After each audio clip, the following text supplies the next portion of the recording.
Okay, we're back. All right, we're back for the community key. What? He needs to turn up. Who are you talking to? He's not looking at me. Who? The guy at the sound booth.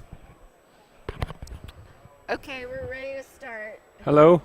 We're ready to start the volume again. Which guy is it? With the stripes or with yeah, the yeah, black? both of them. Hi there. Hello? Hi. Hello? Hey, could you turn up the sound? Sound. Could you turn up the sound? He's totally clueless. Is he working there or is he just standing there? Could you turn on the sound? Okay, now the sound's on. Thank you. Okay.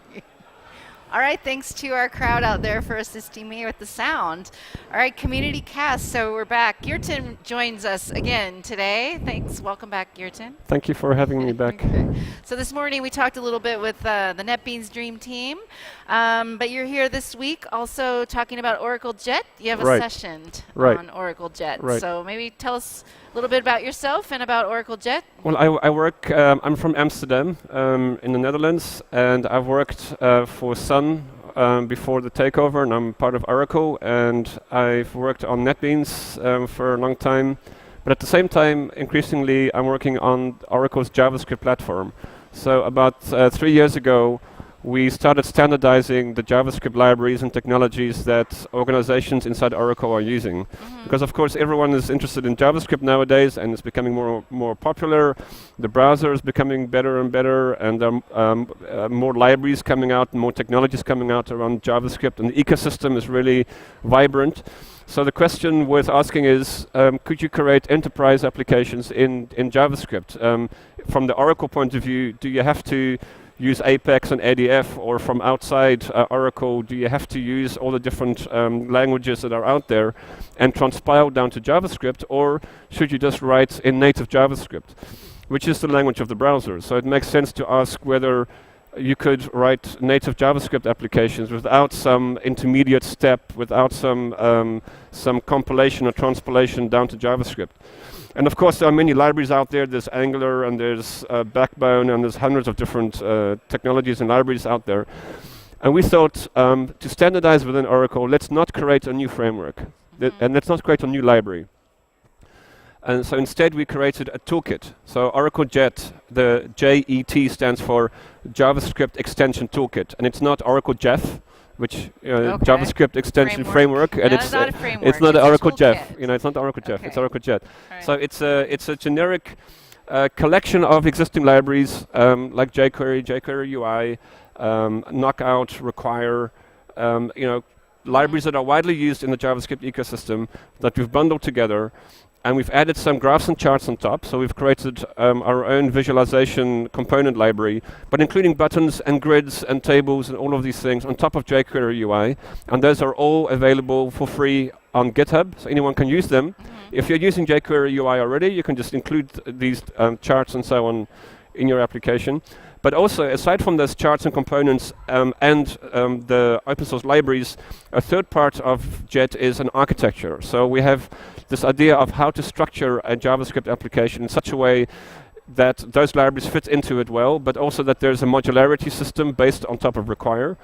And also a convention over configuration in the sense of each module is a JavaScript file with an HTML file, and they have the same name, and they should be found within certain folders within your application structure, so that if someone else takes over your application, they immediately know where to find the code. Okay. So there's a structure built into it. So that's the third point. So the first point is these charts and graphs and so on. The second point is the open source libraries. And the third point is an architecture, a structure, and then also a bunch of templates. That's the fourth big part of it. And the fifth thing is solutions for enterprise problems, like internationalization is built in, accessibility of all the components is built in.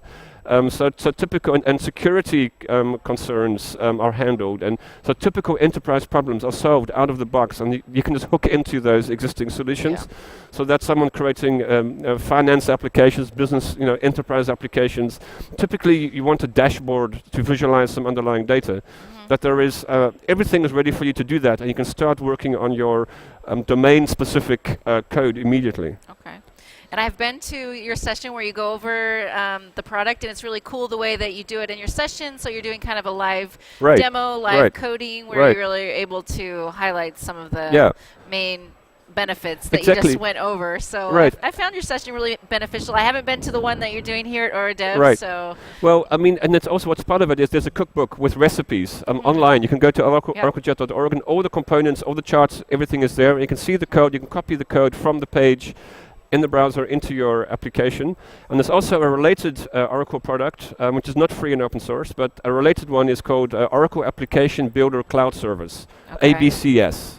Oracle ABCS. ABCS. And this is a browser-based tool for creating applications, for creating Oracle Jet application without coding. And this application itself is created in Oracle Jet. So we use Oracle Jet to create a browser-based tool to actually generate Oracle Jet applications, and you can extend that tool yourself. And the vision behind it is that aside from code developers who would use Jet writing JavaScript code, there's also the citizen developer who doesn't write code, but has an interest in putting applications together very quickly without asking the software department or the IT department to create the application, but they already have data in the cloud, and they have these widgets available, and they quickly drag and drop those things together. They drag the data from the Oracle Cloud into it, and they quickly create an application, and they can take that to a presentation, or they can quickly put something together and publish it. For the citizen developer who has this kind of maybe a programming background, because often people at some point in their life are not programmers anymore, but get promoted to a middle management position. So they are kind of still interested in development, but don't have the time to fully code an application, but might be interested in creating that through a drag and drop mechanism.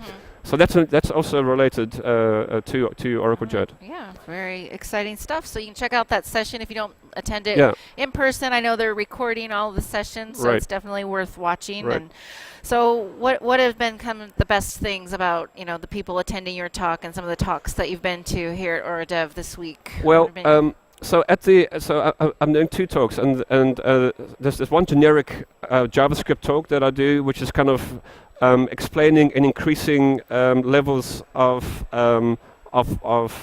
panic, basically how bad the JavaScript ecosystem is, in the sense that it is so volatile and so unstable. And I try and describe in increasing levels of urgency that there's a problem here, that it's nice for creating small apps, but for larger applications, does JavaScript and its ecosystem make sense? And that's one talk I do, and the other one is about Jet specifically. But what's the kind of comments that I get all the time from people is they're saying, hey, this actually makes sense. This is a logical response to that problem. And what people like is the fact that we haven't created a new framework, but that we've taken existing solutions, that we have all these enterprise ideas built in, and people really like the cookbook, this idea of just cutting and pasting components and snippets of code into your application. So that combination, I think people really really appreciate, and here as well.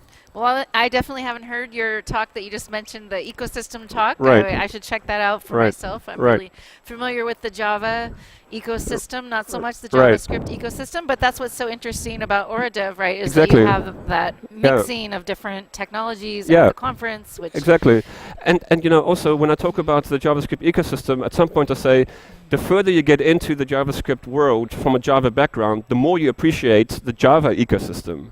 Because everything, like Java EE, everything is specified, every single part of it has been agreed upon between different organizations, everything is documented, there are specifications, there's implementations, there's working groups on all these things, and everything fits together, which is the complete opposite of the JavaScript world. And so it's kind of looking back from the JavaScript world to the Java world, you kind of reappreciate all the work that's gone into the whole JCP process and the JEPs and everything, and the work that you do and Patrick and everyone involved. You suddenly appreciate that so much more, because it really enables all the pieces to fit together logically. Which is what we're trying to solve via Jet in the JavaScript ecosystem. Well, yeah. Well, very cool. So I've learned something here today talking to you, Geertjan. Thanks for sharing with us. And I hope you enjoy the rest of Oredev. I look forward to seeing more of you for the rest of the conference. Of course. And at our next conference, when I run into you again. Probably next week. Next week or next month or something. Right. Thank you. Right. Thank you. All right.